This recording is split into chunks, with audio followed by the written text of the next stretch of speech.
Buenos días, soy Jaime Moreno Agraz, de la Dirección General del Deporte Universitario.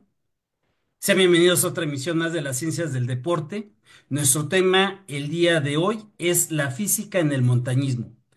Para analizar este tema nos acompaña el maestro José Antonio Mota Tapia. Hola, ¿cómo estás, José Antonio? Hola, ¿qué tal, Jaime? Buenas tardes. Buenas tardes a todo tu auditorio.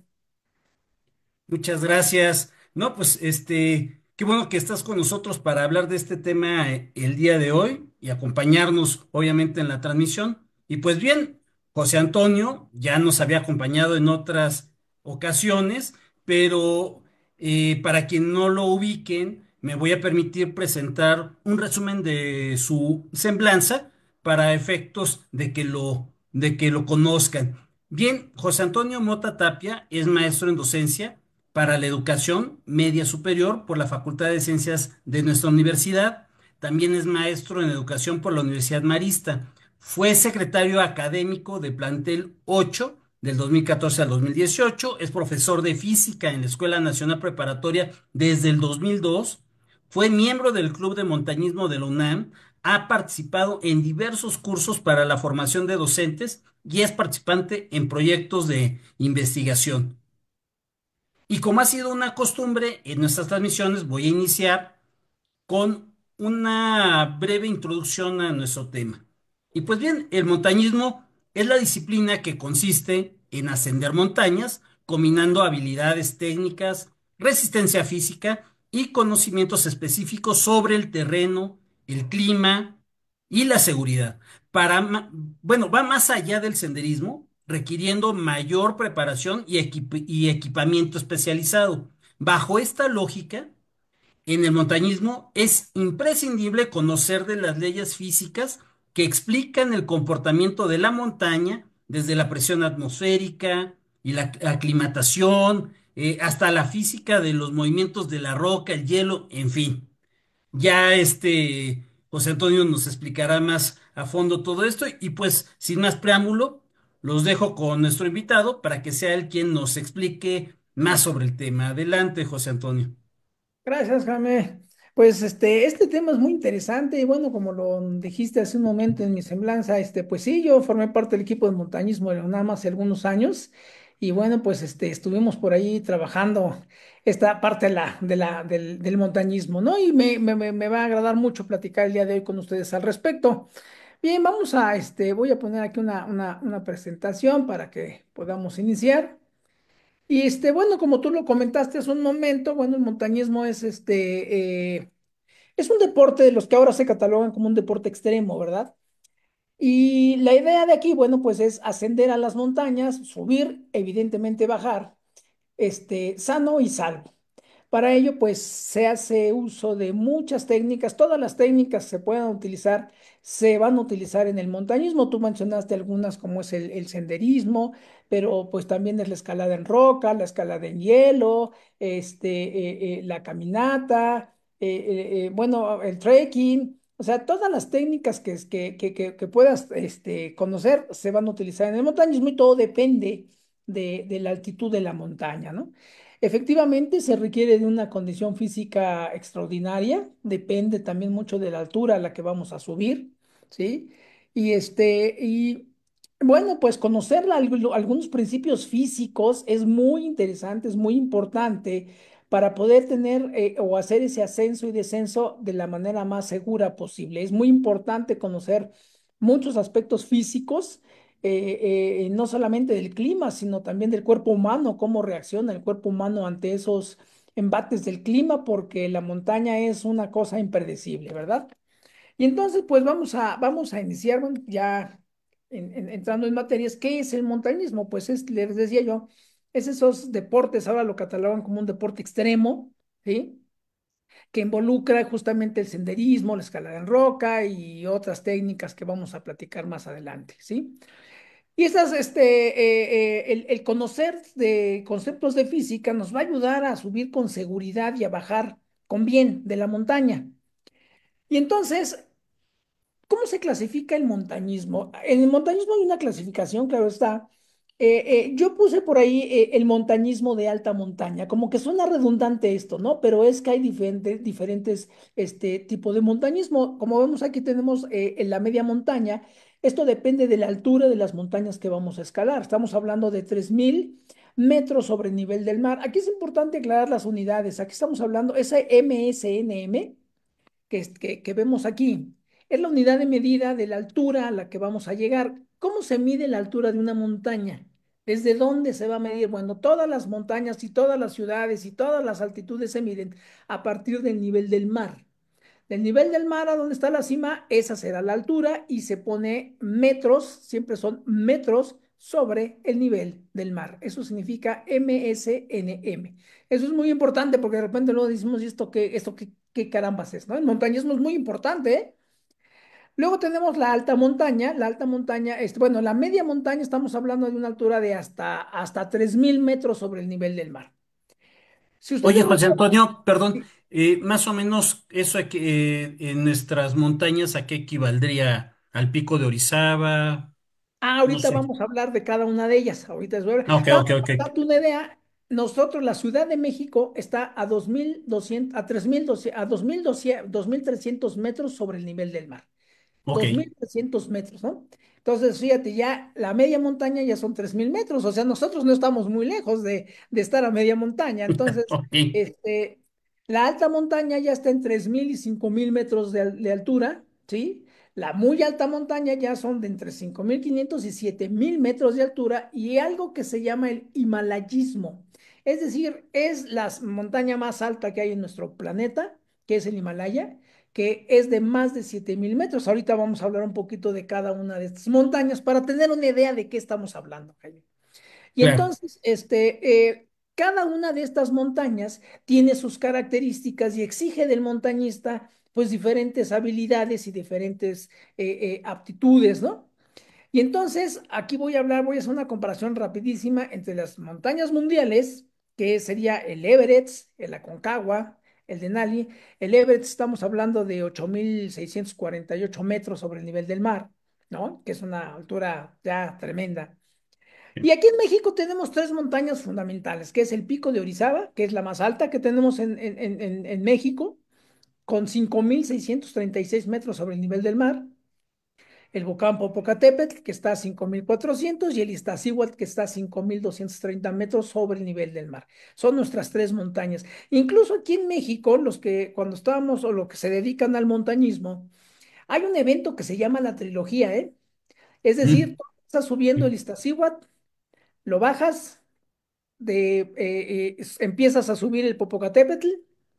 El Popocatépetl está entre la ciudad de Puebla y la ciudad de Veracruz, entre Orizaba y Veracruz, y entonces bajas el Popocatépetl del lado de Veracruz para de ahí seguirte y subir el pico de Orizaba y bajar del lado de Orizaba allá en Veracruz. O sea, hacer las tres montañas, todas en un tiempo récord, ¿no? No sé, subir una, bajar otra, subir una, bajar otra, y subir todas en un solo tiempo.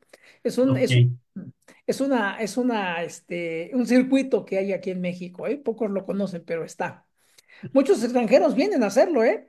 Sobre todo los que se entrenan para ir al Everest, hacen ese Sí. circuito de subir las tres montañas aquí en México al mismo tiempo. Y entonces, Perdón, José Antonio. sí, Había yo escuchado precisamente eso y me parecía como a lo mejor si fuera un mito, pero que se entrenaban precisamente luego subiendo, por ejemplo, el Iztaccíhuatl o el Popo, subían y bajaban, o sea, pero más bien sí. es el circuito al que tú mencionas. Ajá, es esa trilogía que le llamábamos la famosa trilogía. Vamos a hacer la trilogía. Todos los que nos dedicábamos al montañismo ya sabemos a qué te refieres con la trilogía, ¿no? El Sí, Iztaccíhuatl, luego el Popo y terminar con el Pico de Orizaba, ¿no? Entonces, es muy interesante hacerlo.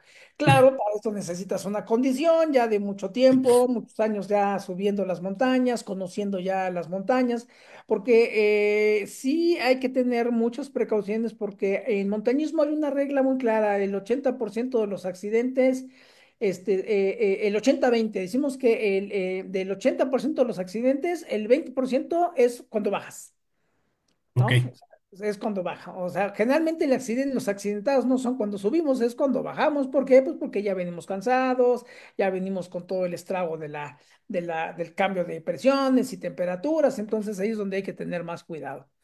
Correcto. Bien, pues ya teniendo esto aquí, hacemos una comparación entre la montaña más alta del mundo y nuestra montaña más alta. Y aquí es donde podemos ver que pues el Everest tiene 8.800 metros sobre el nivel del mar.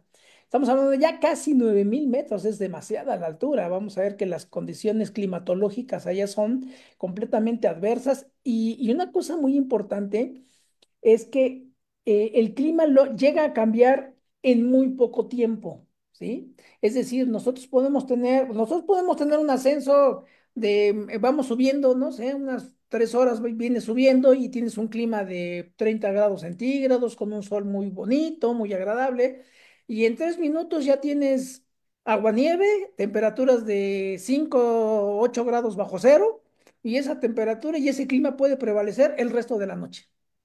Entonces, esos Ok. cambios tan bruscos, pues, demandan del cuerpo humano, pues, mucho entrenamiento, ¿eh?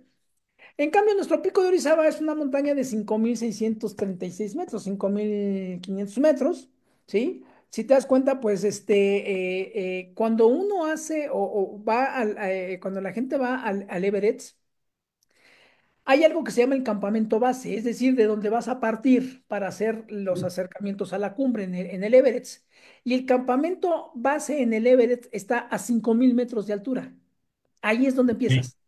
Es decir, ahí empiezas en el pico más alto de la Ciudad de México, ¿no? Que sería nuestro Claro, pico. de ese sí. Por eso vienen a entrenar aquí. ¿Sí me entiendes? Entonces, ¿por qué? Porque pues ahí está ya ese acercamiento a esas alturas.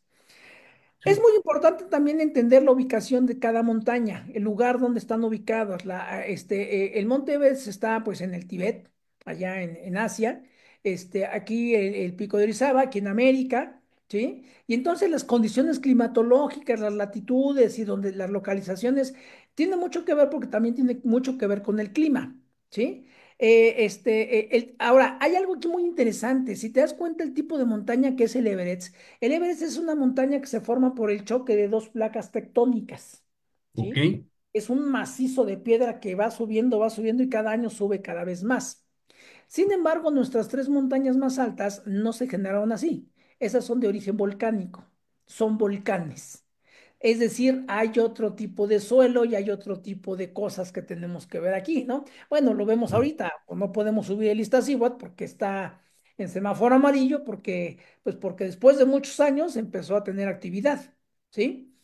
El pico de Orizaba en algún momento también tuvo un poquito de actividad, pero otra vez se apaciguó. Y entonces son montañas pues un poquito peligrosas en ese sentido porque realmente no son montañas, son volcanes y que pueden entrar en actividad en el momento que lo decidan, ¿verdad? Y entonces esta es una gran diferencia de esos dos tipos de montañas, ¿no? Y entonces, bueno, aquí ya hay una clara diferencia y eso tiene que ver pues con lo que vamos a entrenar para poder subir y hacer el ascenso y el descenso de estas montañas. Ahora vamos a ver qué conceptos físicos están involucrados aquí. Bueno, de entrada está involucrada la mecánica de fluidos, que eso es algo muy importante porque tiene que ver con el cómo se comporta el viento, cómo se comporta el flujo de ese viento, porque ese flujo de viento pues va a provocar otros factores, ¿no? Uno de ellos es el cambio de presión. Luego vamos a hablar también de la hidrostática. La hidrostática tiene que ver con justamente la presión. Evidentemente hay que hablar de la termodinámica porque los cambios de temperatura tan bruscos allá arriba, pues provocan que el cuerpo humano tenga que resolver cosas en un instante, ¿eh? Y no hay de que, bueno, mañana lo hacemos, no, es que resolver ya. Sí. Y hay un punto muy importante que casi nunca se habla de él, que es la electrostática.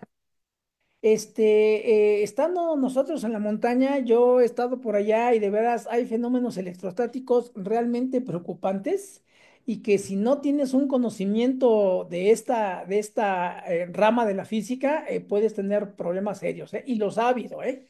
los ha habido. Nada más que no se habla mucho de ello. Ahorita vamos a platicar por qué, la electrostática. No es lo mismo que tú en tu casa te pongas un rompevientos de nylon y entonces estás ahí dándole Ujú. toques a todo mundo y en la chapa de la puerta y en el zaguán y Sí, al sí. teclado, que cuando estás allá se forma una carga electrostática extremadamente grande y es como si te cayera un rayo. Bueno, te cae un rayo, ¿no? Eso es peligroso y sucede. Y entonces vamos dentro de estas ramas de la física, bueno, hay particularidades, una de ellas es la altura, que ya dijimos. Aquí hablamos Ujú. de cómo se mide esa altura, que ya platicamos, qué significa eso, metros sobre el nivel del mar. La presión es un fenómeno muy interesante que tiene que ver en la mecánica de fluidos y aquí vemos cómo la presión en física la definimos como la densidad del medio por la gravedad, por la altura, ¿sí? Aquí vemos cómo la densidad del medio es muy importante. ¿Por qué es importante? Porque entre más subimos nosotros, la estructura del aire se hace cada vez menos densa, es decir, a alturas ya mayores a 3000 metros sobre el nivel del mar, ya nuestro aire, decimos, es un aire enrarecido, tiene mucho menor cantidad de oxígeno. Eso es importantísimo. Es un aire menos denso. Es más, cuando hay situaciones fuertes ahí en la montaña, cuando tiene que subir un equipo de salvamento, luego los helicópteros no llegan a subir alturas más allá de 7000 metros. O sea, ya un rescate a 8000 metros de altura no se da porque no hay sustentación para un helicóptero. A 7000 metros es difícil, ¿no? Entonces, ¿por qué? Porque el oxígeno o el aire ya está enrarecido y es un aire muy, muy poco denso, ¿verdad? Eso va Claro. a tener afectaciones al cuerpo humano, pues desde luego vamos a tener afectaciones importantes, ¿sí? Por otro lado, tenemos la temperatura, lo que platicaba yo hace un momento, esos cambios tan bruscos de temperatura, podemos ir subiendo a una temperatura súper agradable y de repente baja la temperatura y puede estar así un día o 2 días y bajar a -5, a -10 grados centígrados con aguanieve o con nieve o tener tormenta y podemos estar así 2 o 3 días, ¿eh? Y entonces eso dificulta mucho el ascenso o descenso dependiendo cómo vengas. La humedad en el ambiente, es algo que tiene que ver mucho con la electrostática. Como te decía hace un rato, eso casi no se menciona, pero pues la humedad va a hacer que el ambiente sea un elemento conductor de la electrostática, de la electricidad. Es decir, si Ok. nosotros estamos metidos en un ambiente con una humedad muy alta, la conducción de la electrostática es muy, muy, muy probable que se dé.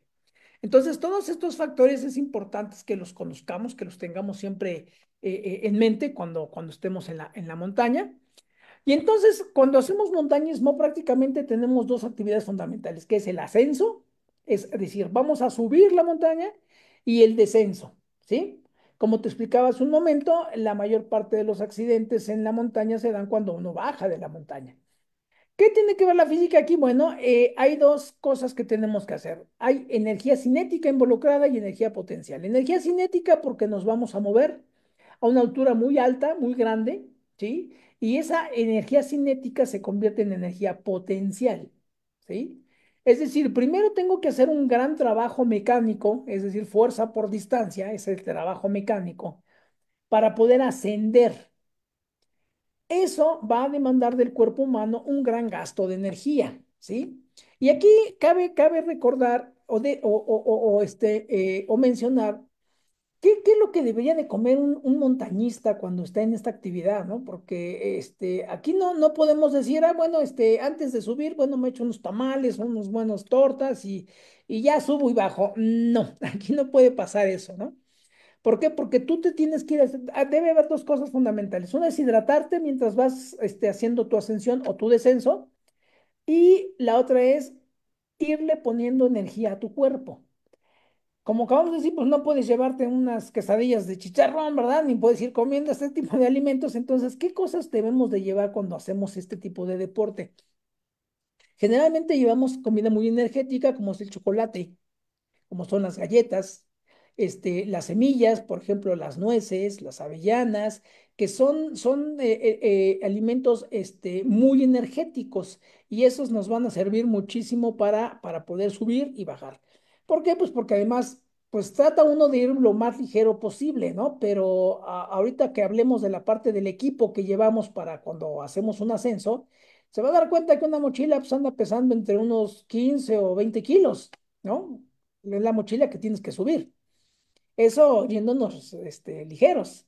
Entonces, ya a 5,000 metros de altura, una mochila de 20 kilogramos, pues ya es una losa sobre nosotros, ¿no? Y entonces, vea todo el trabajo que tenemos que hacer. Y entonces viene algo interesante. Si se dan cuenta, la energía cinética involucra la velocidad. La energía cinética en física la definimos como un medio de la masa por la velocidad al cuadrado. ¿Esto qué tiene que ver? Bueno, lo vamos a ver más adelante, porque cuando uno sube muy rápido la montaña, no le da tiempo al cuerpo de compensar los cambios de presión. Y entonces vienen situaciones importantes que se tienen que atender en ese momento, ¿verdad? Entonces ahí hay que jugar con el ascenso. ¿Cómo vamos a subir? Tampoco podemos subir muy despacio porque entonces entras en un estado de fatiga muy alto, ¿sí? Entonces, Ok. tienes que ir equilibrando tu ascenso, tu energía, tu velocidad, todas las cosas que puedas ir equilibrando tienen que ver con eso. Y si te das cuenta, en la energía potencial está involucrada la masa, es decir, lo que vamos cargando. Entre más Ujú. masa, bueno, entre más altura, pues tu energía potencial tendrá que hacerse mucho mayor, ¿sí? Aquí lo vemos en la ecuación. Aumenta la altura, pues la energía potencial aumenta. Y entonces vemos que en el ascenso y el descenso están involucrados estos dos términos de energía. ¿Cómo vamos jugando y administrando nuestra energía? ¿Sí? Tanto para hacer el ascenso como para hacer el descenso. Bien, una vez teniendo estos elementos, aquí quiero hacer un paréntesis sobre qué pasa cuando nosotros ascendemos muy rápido. Viene el concepto de la presión atmosférica. Y nos dice que los cambios en la Ujú. presión atmosférica tienen varios efectos en el cuerpo humano, ¿no? Y depende también mucho de las personas. Hay personas que pues nada más con ir de aquí a Cuernavaca ya les duele la cabeza, ¿no? Ahora, pues subir la montaña, subir tantos metros, estar a 3,000 metros, a 4,000 metros de altura, empieza a haber problemas de circulación, empieza a haber problemas de presión, la presión sistólica, la presión del corazón, del torrente sanguíneo, empieza a modificarse. Y entonces aquí vemos, fíjense, en esta gráfica, vemos cómo a 3,000 metros de altura, ¿sí? Pues aguantamos todavía ese cambio de presión. A 4,000 metros de altura ya tenemos dificultad para respirar, bueno, pero es por dos cosas. Uno es el cambio de presión y otro que empieza a disminuir la cantidad de oxígeno. Todavía no es tan drástico, pero el cambio de presión aquí ya nos cuesta trabajo respirar, ¿sí? A los 5,000 metros de altura, ahí estamos hablando de que ya estaríamos casi en la cima, ¿no? Del Iztaccíhuatl, del Ista ya estamos hasta arriba o del Popo ya casi estamos llegando. Y entonces puede presentarse dolores de cabeza, ¿sí? Viene una náusea, como un vómito, un mareo, una desorientación. A 6,000 metros de altura ya vienen otras situaciones, ¿no? Ya viene una desorientación más fuerte. Esto que de lo que se estoy diciendo aquí sucede cuando esa presión no se compensa de manera adecuada. Y eso pasa porque o una de dos, o va subiendo muy rápido o tu cuerpo no alcanza a equilibrar ese cambio de presiones. Y entonces vemos que a los 7,000 metros de altura, el tiempo de estar en esa altura, no podemos quedarnos ahí 3 o 4 o 5 días, o sea, ya empieza a haber situaciones en el cuerpo humano que no te lo permiten. Fíjate cómo a 5,000 metros de altura tú puedes quedarte ahí una semana o 2 semanas y no pasan grandes cosas. Pero ya a 7,000 metros de altura, ya tienes que estar, ya no puedes estar tanto tiempo en esa altura. Cuando llegas a los 8,000 metros de altura, viene algo interesante allá, todos los que han ido por allá al Everest, hay algo que se conoce como la muerte blanca, ¿no? Llegas a 8000 metros de altura y entonces empiezas a tener mucho sueño, mucho cansancio y te empieza a desvanecer, te empieza a dormir. Y si eso te pasa, si no te bajas en ese momento, ya no bajaste. Porque él le llaman la muerte blanca, ¿no? O sea, porque ya es una situación en el cuerpo humano que ya no alcanzó a compensar, ya no puedes estar tanto tiempo allá. eh, mm, no puedes estar, hasta donde yo entendí, no puedes estar más de un día en la cima. O sea, la gente llega, hace cima, se toma sus fotos y se baja.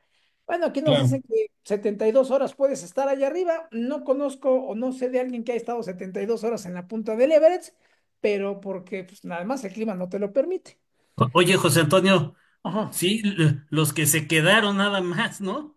Por los que ya no bajaron, ¿verdad? Pues Sí. solamente porque esto lo comento porque de repente nosotros cuando íbamos al volcán, cuando vamos a Lista, al Popo, sí nos quedamos, yo me quedaba, me llegué a quedar hasta 4 días hasta arriba en la, pero luego la bajada también es muy complicada porque estás acostumbrado a muy baja presión. Entonces, cuando vienes descendiendo, la presión va aumentando y entonces viene algo que nosotros en montañismo conocemos como el mal de montaña. Incluso hasta la gente que viaja en el coche de repente le da el mal de montaña. Ese es por la compensación de presiones. Y entonces ese mal de montaña es justamente que el cuerpo no está reaccionando a esa nivelación de presiones, ¿no? Te falta el oxígeno, María. Entonces, lo que tienes que hacer en ese momento, cuando ya la gente se siente, tienes que bajarlo. Tiene que bajar, ya no puede seguir ascendiendo porque ya es peligroso. Puede eso desembocar en otras cosas. Y entonces, en cuanto la persona se siente mal, ya no puede seguir subiendo, tiene que regresarse. Entonces, imagínense cuando ya estás en el Everest a 7000 metros de altura y entras en un estado de mal de montaña, que ya estás ansioso por hacer la cima, por llegar hasta arriba y te dicen, no, usted no puede seguir subiendo, se regresa. Entonces, ni modo, pues hay que regresarse. Y entonces allá en el Everest también hay campamentos base, está a 5000 metros, hasta a 6000 metros, estás a 7000 metros, pero cuando estás a 7000 metros y te empiezas a poner mal, tienes que bajarte al No, campamento anterior. Y entonces estar bajando y subiendo para hacer la cima ya es mucho más difícil, ¿no? ¿Por qué? Pues porque llevas un cansancio. Entonces, la montaña exige mucho del cuerpo humano, ¿eh? pues Eso tiene sí. que ver con la alimentación, estar mucho tiempo allá, bueno, pues lo que vas a comer son semillas, vas a comer cosas muy sencillas, pero la hidratación es muy importante. El cambio de presión provoca que tengas una deshidratación mayor que cuando estás aquí en la ciudad donde estás tú acostumbrado a vivir. Esos cambios de presión también provocan una deshidratación extra, ¿no? Ujú. Entonces hay que tener mucho cuidado con la hidratación y con la alimentación. Bien, ¿qué tenemos aquí? La parte de la electrostática. Bueno, ya vimos que en la física las cargas eléctricas, toda la materia está formada por lo mismo, ¿no? Protones, neutrones y electrones. Los electrones son los que nos dan la carga eléctrica. Y entonces, ¿cómo se forma una descarga eléctrica en la naturaleza? Bueno, cuando las nubes están cargadas de humedad, ¿no? Y entonces el viento bueno, el aire empieza a moverse porque es un fluido, fluye. Entonces, a eso, cuando el aire se mueve, le llamamos viento. Cuando el viento empieza a rozar con las nubes, empieza a friccionar una nube con otra, entonces hay ese cambio electrónico en las moléculas de agua, ¿sí? Y entonces las nubes, el aire se empieza a cargar con exceso de electrones. Hay muchos electrones en el ambiente. Ahí hay que tener mucho cuidado. Hay un fenómeno interesante que se llama, ¿qué? La diadema, una cosa así le llaman. Una vez les comento, cuando estaba yo escalando, estábamos en la Peña de Bernal, estábamos ya hasta arriba. Y entonces, ahí en la peña se hizo como un halo alrededor de nosotros, una rueda de nubes. Ok. Solamente arriba de la peña de Bernal, todo lo demás estaba gris, de que había nubes de agua, pero sobre nosotros era un aro de nubes muy claro, pero estaba cargado de electrostática. Tú te movías así y zumbabas como la guerra de las galaxias, se oía un zum, zum. Y yo les decía, ¿saben qué? Ahorita todo mundo nos quitamos todos los elementos metálicos que traigamos y nos bajamos, pero ya. porque el ambiente estaba cargado electrostáticamente. Todo el ambiente tiene una cantidad electrostática. Dice, aquí una descarga eléctrica y le va a caer al que tenga más fierros encima. Y Claro, entonces eso pasa en la montaña. De repente uno va subiendo, va ascendiendo, cuando se cierra el tiempo, es decir, cuando viene el agua nieve, cuando baja la temperatura y nos toca una tormenta como esas, en ese momento hay que resguardarse. Definitivamente ya no puede seguir ascendiendo porque corremos el riesgo de que pueda caer un rayo y ese rayo seguramente lo vamos a recibir nosotros. ¿Por qué? Porque por la ley de Ohm dice que el voltaje es igual a la corriente por la resistencia.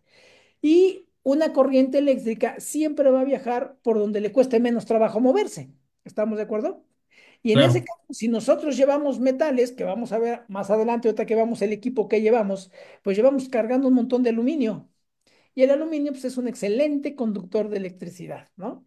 Entonces, cuando hay estas tormentas, inmediatamente uno tiene que resguardarse, quitarse todos los elementos metálicos, dejarlos de un lado y resguardarse en donde se pueda. Por eso no es muy recomendable ascender o descender cuando tenemos nubes de agua en el clima. Y eso lo podemos ver, o sea, vamos ascendiendo la montaña y vemos como hay este tipo de nubes, como las que se ven aquí muy grises, pero hay otro, el factor más importante es que haya viento. Si hay mucho viento y hay nubes grises, en ese momento te resguardas, te quitas todos los materiales porque muy seguramente va a haber una tormenta, ¿no? Sí, claro. porque hay dos elementos importantes, el viento y nubes cargadas con agua. Entonces el viento, ¿qué va a hacer? Pues va a friccionar esas nubes, va a separar, va a ionizar las moléculas de agua, va a arrancar electrones de un lado y entonces pone todo un campo listo para que haya una descarga eléctrica. Entonces hay que tener mucho cuidado con esa parte. Aquí lo acabamos de decir, la carga es la acumulación de carga eléctrica. La ropa que utilizamos en montañismo generalmente son ropas muy sintéticas, ¿no? Es decir, telas hechas a base de polímeros que son muy conductores de la electrostática. Bueno, los Ok. piolets y todos los elementos que llevamos son metales. Entonces, pues hay que evitar esas condiciones cuando estamos haciendo un ascenso porque es muy riesgoso. Ahorita vamos a ver un poquito más del equipo. Aquí me gustó esta foto porque son algunas cosas que tenemos que cargar. Esta es la mochila que generalmente llevamos, ¿sí? Que más o menos te digo son entre 15, 20 kilos que llevamos, más agua, más de comida, más otras cosas. Y entonces aquí se ve como en mucho del material que llevamos, estas telas que son sintéticas, son muy susceptibles de las cargas electrostáticas, ¿sí? Y entonces hay que llevar muchas cosas. Aquí hay una pequeña lista de las muchas cosas que hay que llevar. Aquí ya nos habla de la bolsa para dormir, en el caso que nos vamos a quedar allá. Las sábanas térmicas que ahora ya existen son no sé si las conozcan, las sábanas térmicas son como el papel aluminio que utilizamos para cocinar el pavo. Es igual, Ok. así como papel celofán, así muy grande, son sábanas. De un lado tienen la parte brillosa y de otro lado tienen la parte opaca. Entonces, esas sábanas térmicas sirven justamente ahí en donde entra nuestra termodinámica, porque cuando te pones esa sábana térmica, te aísla del frío y no deja que tu calor se pierda, ¿sí? Son buenísimas cuando pasas noches allá en el volcán, te ayudan mucho, ¿no? Las casas de campaña de igual manera son impermeables, son térmicas. Las botas son muy importantes llevarlas, las calcetas también térmicas. Bueno, cosas importantes es el casco. Ahora ya, antes la gente subía y no llevaba un casco, ahora es importantísimo llevarlo por muchas causas. Guantes, pasamontañas, gafas polarizadas. Las gafas polarizadas es muy interesante llevarlas porque cuando tenemos días muy buenos en la montaña, que hay mucho hielo, la radiación de rayos ultravioleta es muy intensa y de verdad, si no usas esas gafas polarizadas, puedes tener afectaciones en las córneas por la cantidad de radiación ultravioleta que refleja la nieve. Porque al estar tan altos, ya no tenemos esa capa de aire que va a protegernos un poco de la radiación ultravioleta. Entonces, el uso de gafas polarizadas es fundamental cuando sube uno ya a 5.000, a 4.000 metros de altura, sobre todo cuando ya hay mucho hielo o mucha nieve, ¿sí? Es importantísimo las gafas. Bueno, entre muchas otras cosas que hay que estar cargando, que la estufa, que el sartén, todo lo que lleva uno para comer allá, porque pues en el campamento base hay que llevar todo. Ahora, hay algo importante que me gustaría mencionarles aquí. Cuando uno hace un ascenso, cuando uno sube la montaña, no crean que uno llega hasta la cima con toda la mochila completa, ¿eh? Llegamos y hacemos algo que se llaman los campamentos base. Ahí en el campamento base, que es ahí te tienes que quedar forzosamente por lo menos un día para que te puedas aclimatar. Montas tu Ok. campamento, tu casa de campaña, estás por lo menos un día, estás allí.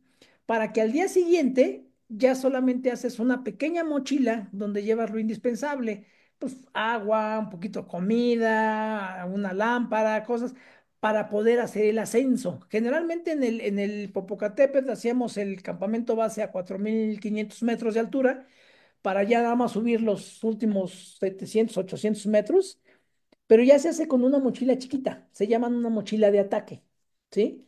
Esas son algunas de las técnicas que usamos para que ya no cargues tanto peso, ya no tengas tanto desgaste energético y entonces puedas hacer tu ascenso de la manera más ágil posible, ¿no?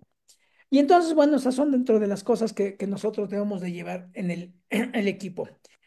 Como podemos ver aquí, esto que estoy dando una imagen de los crampones, estas son Sí. unas garras que le adherimos a las botas. Son fundamentales para poder caminar en el hielo. Hace, pues ya casi 20 años, el volcán Iztaccíhuatl tenía un glaciar. Y me acuerdo que subimos allí porque subieron unas personas estaban haciendo investigación y me dijeron que en 10 años ese glaciar iba a desaparecer y efectivamente ya pasaron 20 años y ese glaciar ya no existe. O Ah, sea, caray. ya no existe. El glaciar del Iztaccíhuatl ya desapareció. Ya pasaron 20 años y sí, desapareció el glaciar. Caminábamos por ahí, ahí hay unas fotos donde estamos atravesando el glaciar. Ya no es así. Pero como se pueden dar cuenta, estos instrumentos son elementos metálicos, ¿no? Todo eso es metal. Aquí está, se ve las chamarras, la ropa térmica, que son muy sintéticas, bueno, son de telas sintéticas. Y luego por aquí tenemos, esta foto me encanta porque aquí tenemos un escalador, él es un escalador de roca. Cuando uno escala Ok. la piedra, generalmente lleva esto, ¿eh? Sí, sí, esta cosa de pesar como pues fácil, unos 10 15 kilos, nada más esto. Todo esto, si se dan cuenta, es aluminio. Y hay veces que cuando Sí, uno hace montañismo, tiene que hacer escalada en roca. Por eso, como tú lo mencionaste, Jaime, al principio, bueno, ahí se combinan todas las técnicas, dependiendo la montaña que vayas a subir. En el Popo y en el Ista, afortunadamente no hay que hacer escalada en roca, ni se hace escalada en hielo, no hay necesidad. Pero ya en montañas más altas sí se requiere de todo este equipo. Y entonces imagínate cargar todo este equipo con todo el frío que llevas encima, con el clima que está a unas temperaturas espantosas de 5 o 10 grados bajo cero. Entonces es un reto para el cuerpo y la mente de lograr esos ascensos bastante, bastante exigente, ¿eh? claro. Y entonces aquí vemos el material que llevamos y bueno, aquí hablamos de los crampones, para qué sirve cada cosa. Y aquí se me olvidó hablar de las cuerdas, estas cuerdas que llevamos, que son cuerdas dinámicas. Todas Ok. estas cuerdas junto con los crampones, aquí no se alcanza a ver, pero todos estos mosquetones están graduados en newtons. Es decir, debe de tener la graduación de la resistencia que van a tener hacia la fuerza, porque esto te va a cargar. En algún momento, si tú te descuelgas, si tú te llegas a caer, estos son tus aseguramientos y todo esto está graduado en newtons, ¿sí? Y hay que estar muy al pendiente de ello porque dependiendo de la persona y de la escalada que vayas a hacer, es el tipo de mosquetón que vamos a usar. Las cuerdas son cuerdas, estas se llaman cuerdas elásticas. Estas cuando está uno escalando y se llega uno a caer, la cuerda se estira. ¿Y por qué se estira? Porque lo que está haciendo está absorbiendo la energía de la energía cinética cuando tú caes. Si eso fuera una cuerda rígida, pues te rompe la cintura, así de fácil, ¿no? Una cuerda que no se estira y te llegas a caer 5 metros, 10 metros, 15 metros, pues la cuerda rígida te sostiene, pero te rompe la espalda. Entonces, Ujú. estas son cuerdas diseñadas para que se estiren cuando hay una caída o una cosa por el estilo, ¿no? Entonces, todo eso está calculado con elementos de la física, de las fuerzas, de la elongación, del módulo de Young, para poder calcular cuánto se van a estirar esas cuerdas, ¿no? Eso es muy importante saberlo también. Y entonces viene ya la parte de nuestro entrenamiento físico. El entrenamiento físico también es muy importante porque ahí es donde ya estamos hablando de la persona. ¿Qué cosas tenemos que hacer para subir la montaña? Desgraciadamente, de repente la gente cree que ir al volcán es ir a caminar al cerro y se sube. A mí me tocó varias veces estando en el Iztaccíhuatl de gente que llegó a 4000 metros de altura e iba con tenis, con pantalón de mezclilla y una playera, ¿sí? ¿Por qué sucede esto? Porque como les dije hace un momento, de repente tú empiezas a subir y tienes un clima fabuloso, ¿no? Un solecito bonito, 30 grados de temperatura y la pendiente es muy bien, el camino está muy bien marcado y empiezas a subir, no pasa nada. Pero en 3 minutos se cierra el clima, empieza a caer aguanieve, baja la temperatura y se quedaron atorados, ya no podían bajar. Lo peor es que alcanzaron 4000 metros de altura, pues dijeron, "Pues está padre, compadre, aquí llegamos, ¿no?" Y ya no podían bajar. Entonces, bueno, afortunadamente me los encontré y los pude bajar porque quién sabe cómo les hubiera ido si se quedaban ahí más tiempo. Y entonces el entrenamiento es fundamental. Por una parte, el entrenamiento aeróbico. Esto es muy importante. El poder controlar la respiración y el tener esa capacidad pulmonar es fundamental para el volcán, para la montaña, ¿sí? Esto es algo que no podemos dejar de lado. Otra cosa que tenemos es que cuando vamos a empezar a hacer montañismo, que nunca lo hemos hecho, tenemos que hacer algo que le llamamos son acercamientos, ¿sí? Es decir, tenemos que Sí. empezar a subir montañas cercanas, pues no sé, aquí puedes ir al Nevado de Toluca, puedes ir ¿cómo se llama? Ahí a la Sierra Negra, ahí en Puebla, podemos ir a la Malinche, aquí al Pico del Águila, que son cerros que te pueden ir ayudando a que generes esa resistencia a subir, ¿no?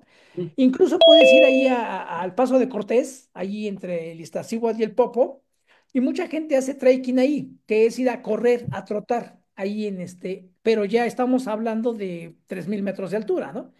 Correr ahí, trotar a 3000 metros de altura, tiene su grado Viste. de valor, claro.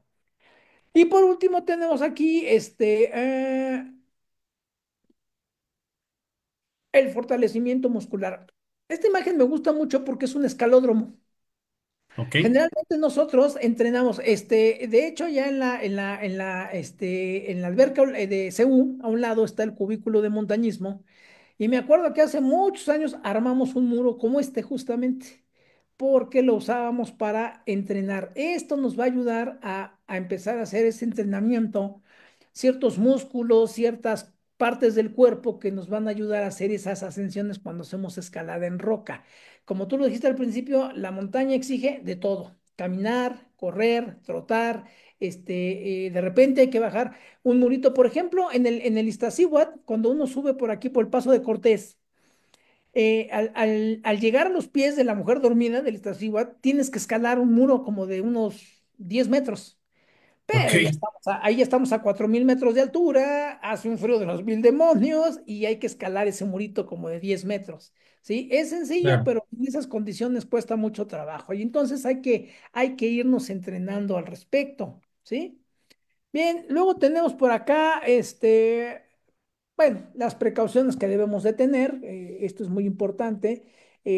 Siempre la escalada se hace por lo menos de dos, tres personas.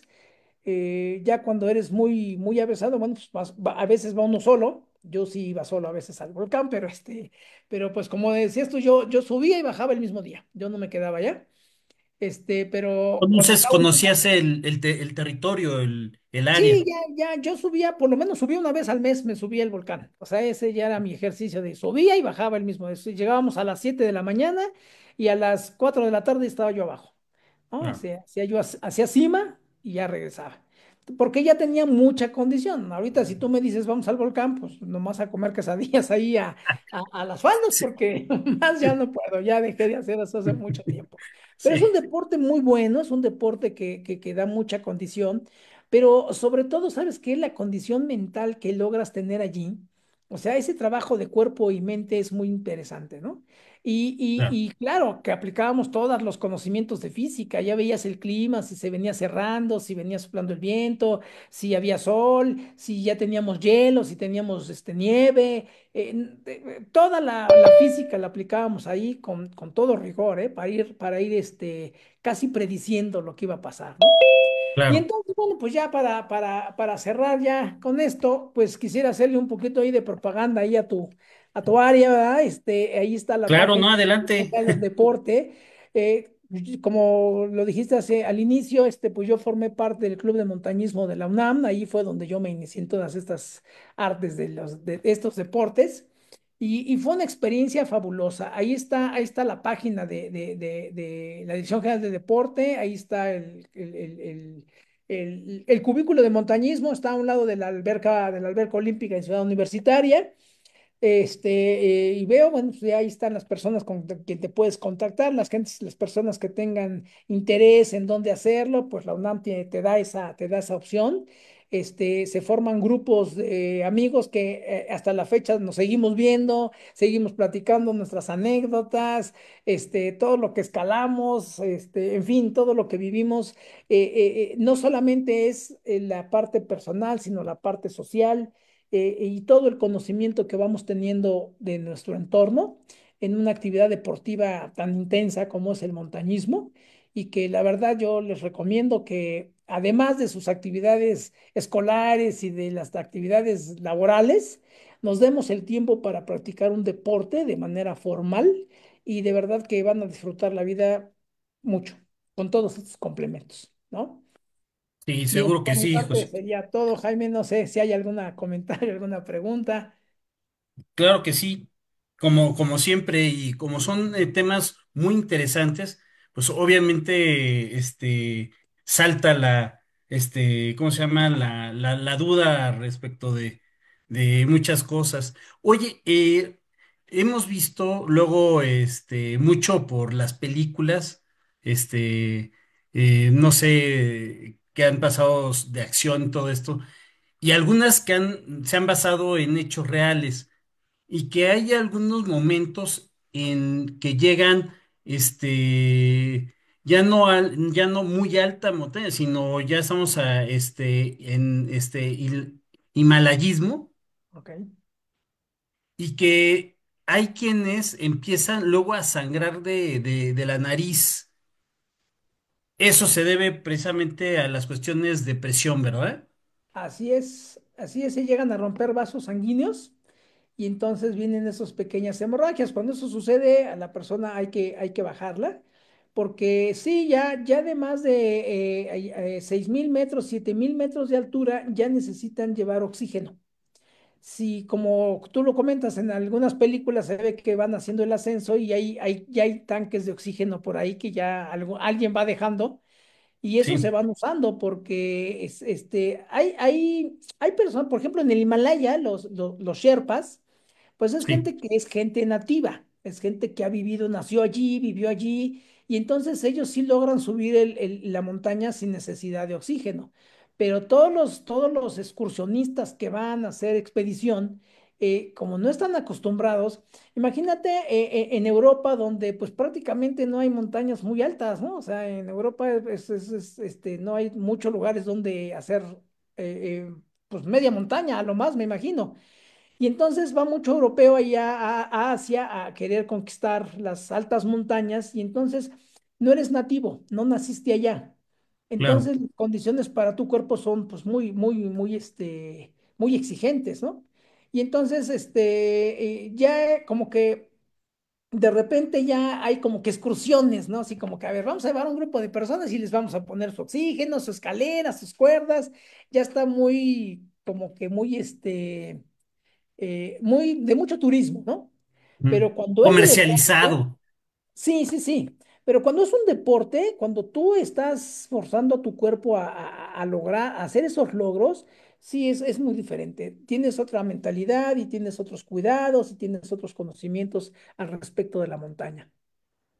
Sí, porque sí, ahorita que comentabas eso de, en algunos casos ¿cómo se llama? De situaciones, de hechos reales.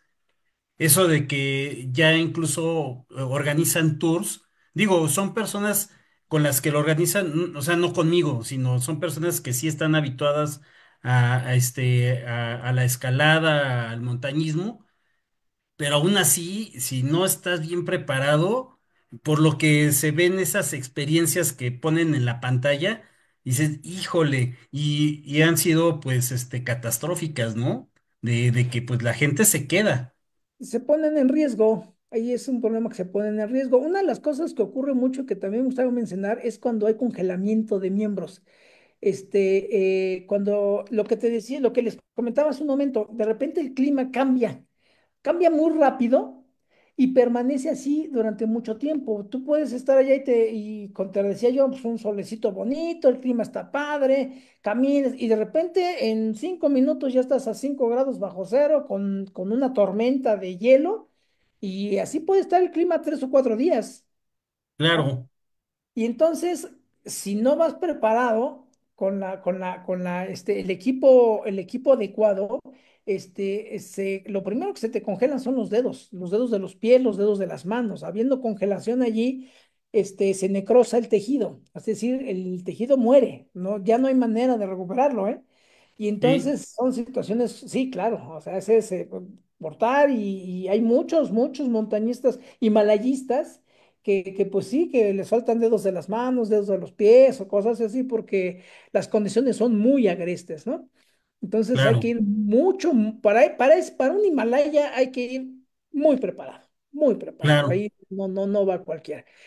Aquí en nuestras montañas, pues aquí yo estoy poniendo ya para despedirme, pues estoy poniendo nuestro Iztaccíhuatl, nuestro Popocatépetl, ¿no? Ahí están los dos, que son montañas muy amigables, ¿eh? Pero no por ello dejan de ser, exigentes, ¿eh? O sea, sí Sí, también llega a haber accidentes, sí también llega a haber situaciones importantes allá, pero no como en el Himalaya, porque aquí estamos hablando de 5.000 metros de altura, 5.600 metros de claro. altura, pero ya estar a 5.000 metros de altura, sientes como el oxígeno ya no está tan a la mano, ¿eh?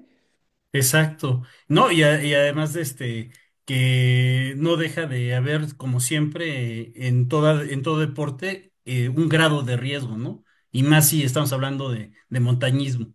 Sí, claro, claro.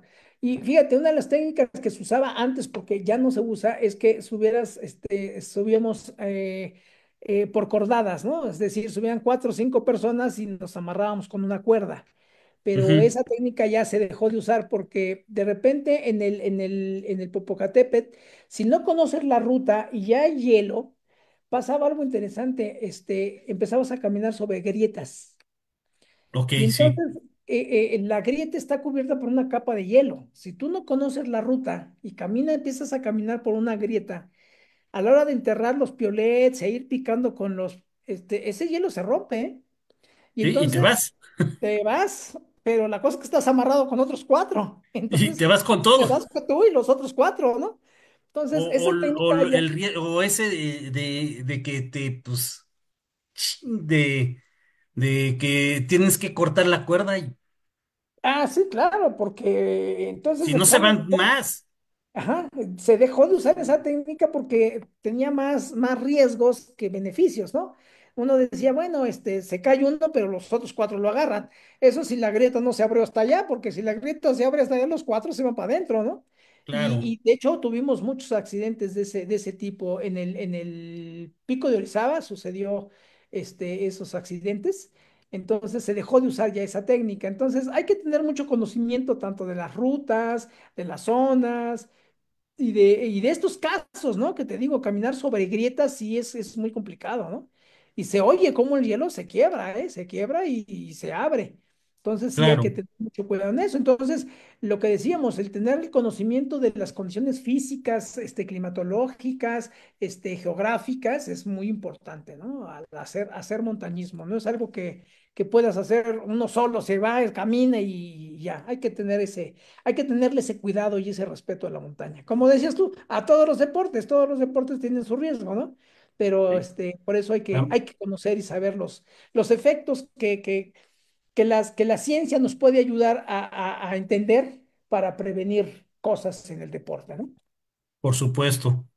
Pues José Antonio, ya se nos vino el tiempo encima. Yo quisiera agradecerte tu participación, como siempre, muy interesante. Y pues a ver si hay otra próxima ocasión para platicar algo más del deporte relacionado con la física.